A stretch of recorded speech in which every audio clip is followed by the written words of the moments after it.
All right, I'm ready. Good evening. I'm Dr. Emmett Brown. I'm standing on the parking lot at Twin Pines Mall. It's Saturday morning, October 26th, 1985, 1:18 a.m. And this is temporal experiment number 1. Come on, Einie. Hey, boy, get in there. That boy. In you go. Get down. Get your seatbelt on. That's it. Whoa. Okay. Please note that Einstein's clock is in precise synchronization with my control watch. Got it? Right, check, Doc. Good. Have a good trip, Einstein. Watch your head.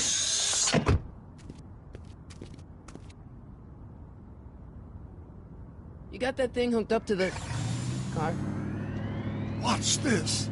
Yeah, okay. Got it.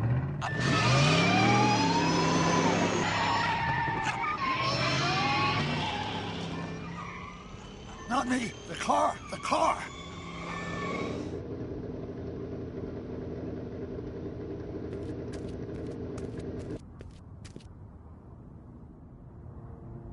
If my calculations are correct, when this baby hits 88 miles per hour, you're gonna see some serious shit. Watch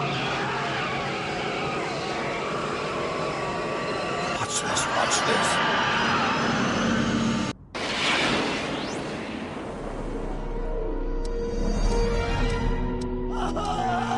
What I tell you? 88 miles per hour! Temporal displacement occurred at exactly 1:20 a.m. and 0 seconds! Doc, what happened to the car? Calm down, Marty. I didn't dissimulate anything. No molecular structure above Einstein and the car. Attack!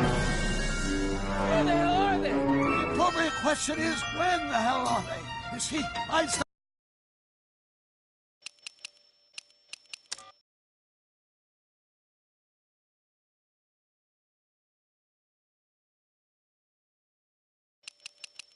has just become the world's first time traveler. I sent him into the...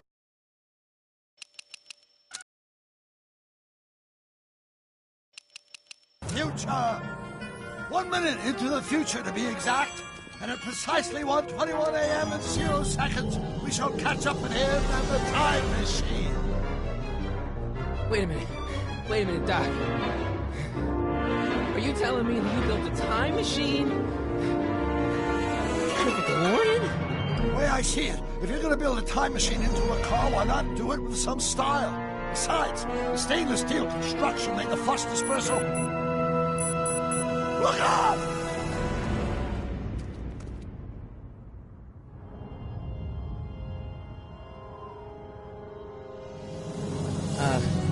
Doc? Oh, that's peculiar. Where's the car, Doc? It should have caught up with us 27 seconds ago. Doc, what happened to Einstein?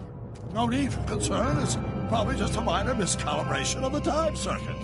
Marty, could you get my notebook? It should be in the toolbox.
box? Don't touch that! It's plutonium! Plutonium? How do you think I generated 1.21 gigawatts of power?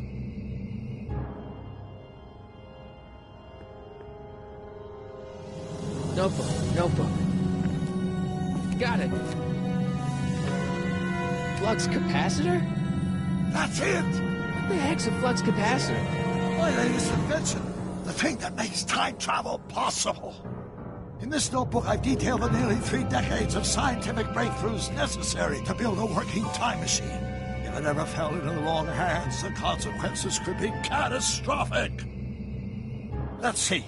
Is mass equals I times Z, and E equals the square root of Z times C squared, and the flux dispersal rate is inversely proportional to the 4th root. Consequences could be catastrophic? Whoa. Deja vu.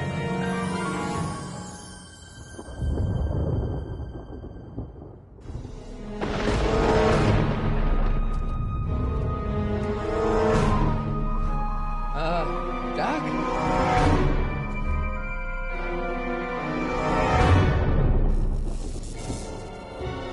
Scott! Doc, what is it? I've made a horrible mistake.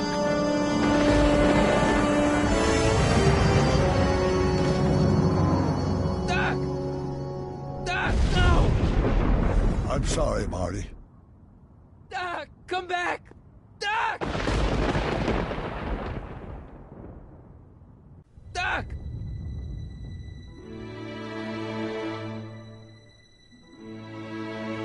Marty, is everything okay? Yeah, Mom, it was just a nightmare. I was in the past.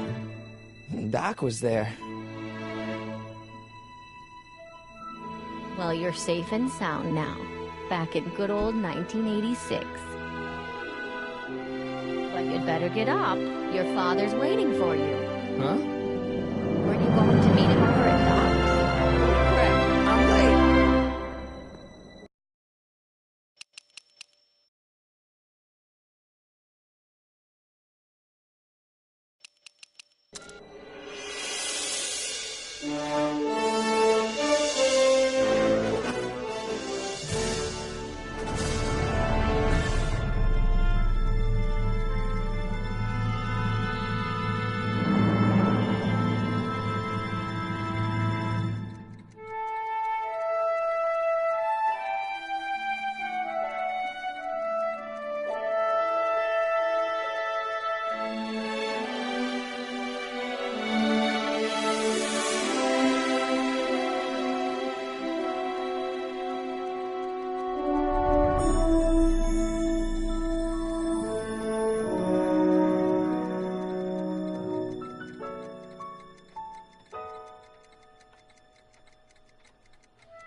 Dad, are we too late to stop the sale? Better late than never. You wouldn't believe how much rare stuff there is back here. That's Doc's stuff. The city has no right to... Now, son, I know you're upset, but your friend's been gone for months, and the city really seems hell-bent on using his land for that new parking garage. And, hey, is that a first edition Jules Verne? It's just not fair. But at least things can't get any worse. Hey, Marty. Hi, Biff. Come to see if the old crackpot had any buried treasure? Nah, I guess I'm just... remembering.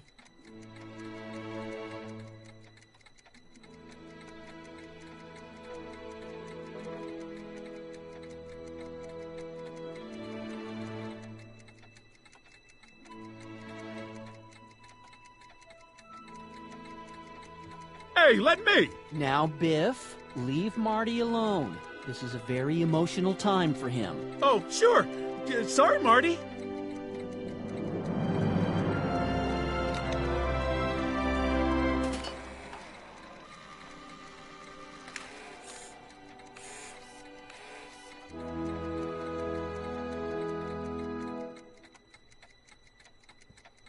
I wonder why Doc didn't take any of these with him.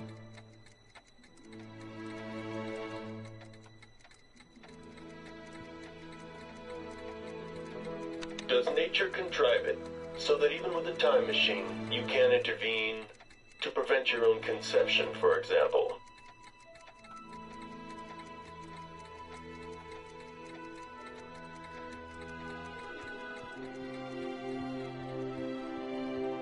Hey, Dad.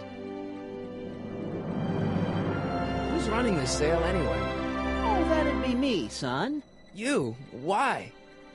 Well, once it became apparent that the bank was going through with the sale, I volunteered to oversee it in order to make sure that Doc's stuff would be treated with a modicum of respect. Isn't that right, Biff? You got it, Mr. McFly. What's Biff doing here? He wasn't a friend of Doc's. It's a public sale, Marty. Everyone's allowed. Even Biff.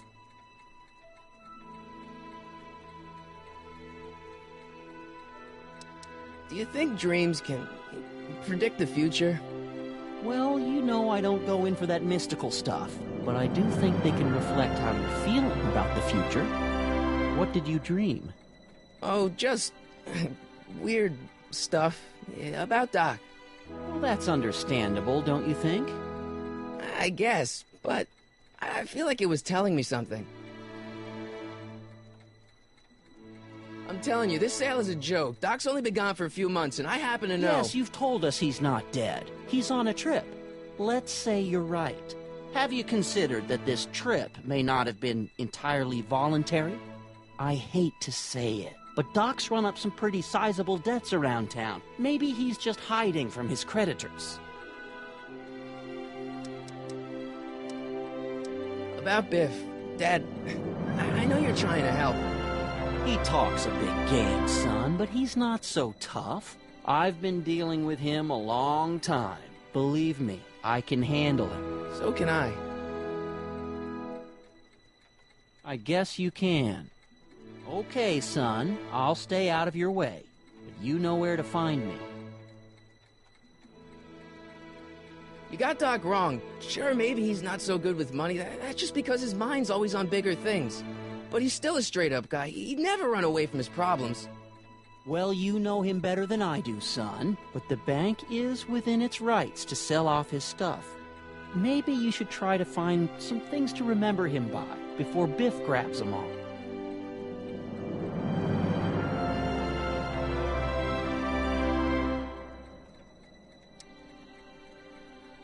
I'll keep looking around. Thanks, Dad.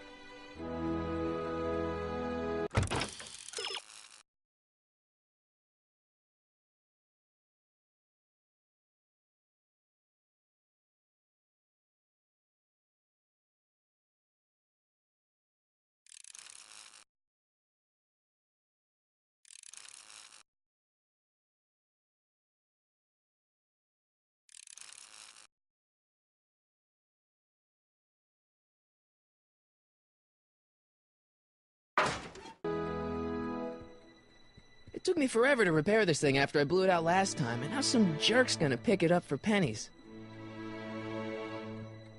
Let's make some noise.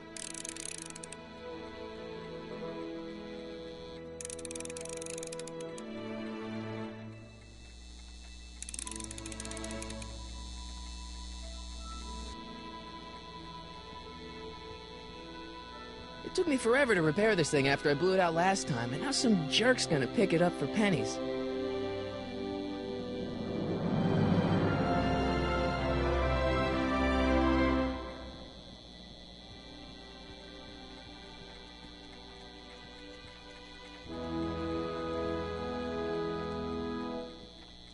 Looks like a hand-crank lightning rod, or maybe a lightning-powered pencil sharpener.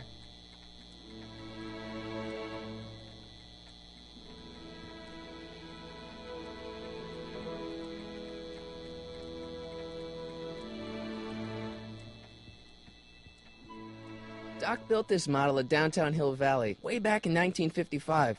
The clock tower in the courthouse even works. What the? Is that Doc's notebook in there?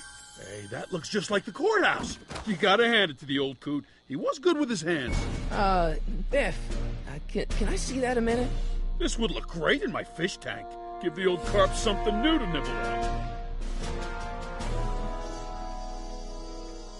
You know, you and my folks go way back. Yeah? So? So how about letting me have that model courthouse, for old time's sake? I think I'll keep it. Give it here, Biff. Well, well, looky what we have here. Looks like plans for something. What's a flux catheter? It's none of your business. Doc asked me to... Brown's worm food, kid. This looks like it might be worth something.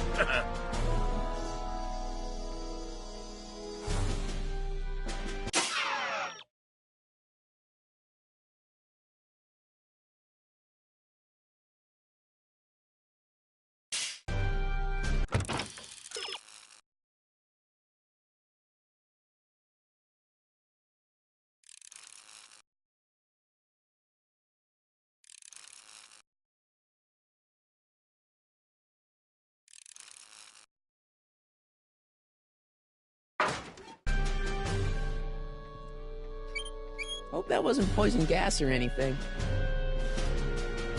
Feels like that was a lifetime ago. Actually, I guess it was. Wait, I got one.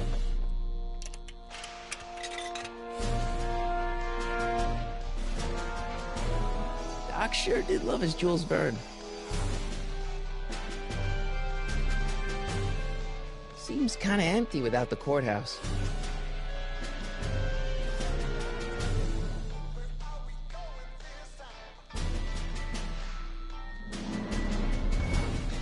Doc must have whipped up some crazy compounds in that cauldron. It smells like beef stew.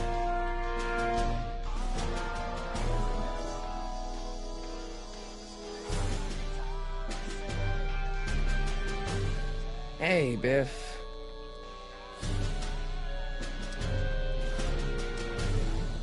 I only want that notebook because, well, I'm sentimental. It's like a piece of Doc. Doc's dead. Time to get over it and move on. It's just a notebook with Doc's scribblings. What did Doc ever accomplish? Nothing. Then it's worthless, right? If it was really worthless, you wouldn't want it so bad.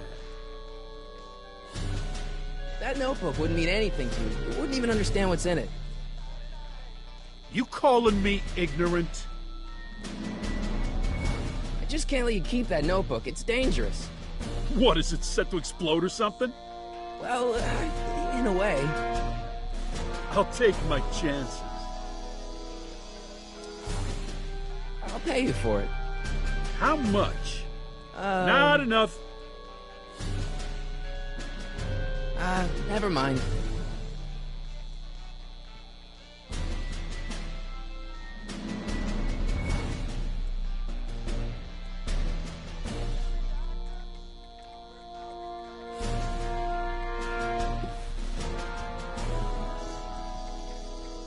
Jennifer'd like that. She's into old stuff.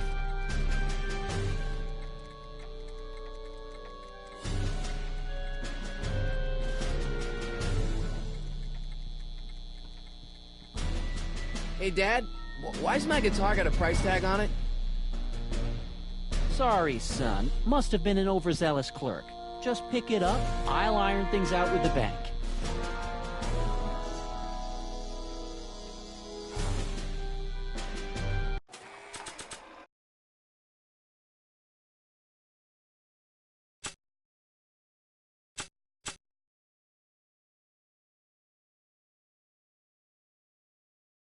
I keep this picture of my dad to remind me that even the most hopeless losers can grow up to be pretty cool guys.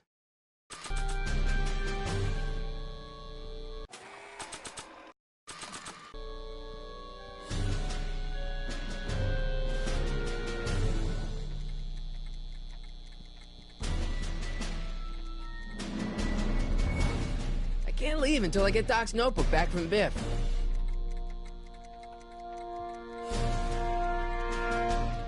Miss Einstein. A fish tank? I never knew Doc raised fish. Doc's fish had weird taste in decor. Kind of like Doc.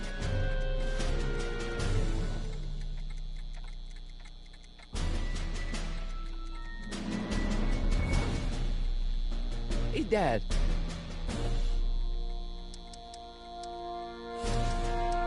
That notebook is Doc's legacy. I've got an obligation to protect it. Now, hold on a minute. Didn't you just get done telling me Doc's still around? Off traveling somewhere? Yeah?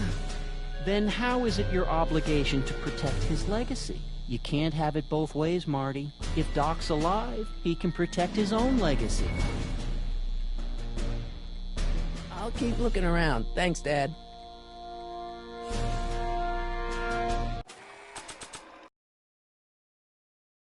It may not look like much, but it packs a wallop.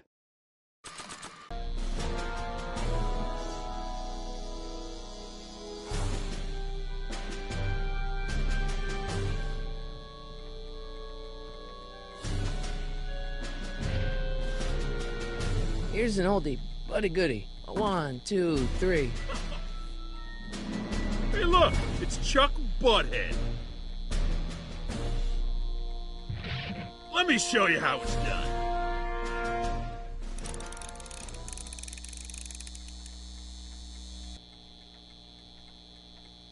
Now watch me blow the lid off this joint. Whatever you say.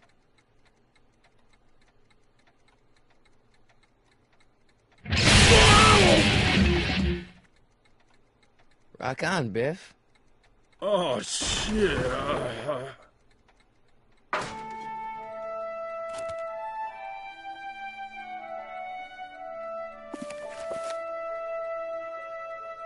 Doc, where are you?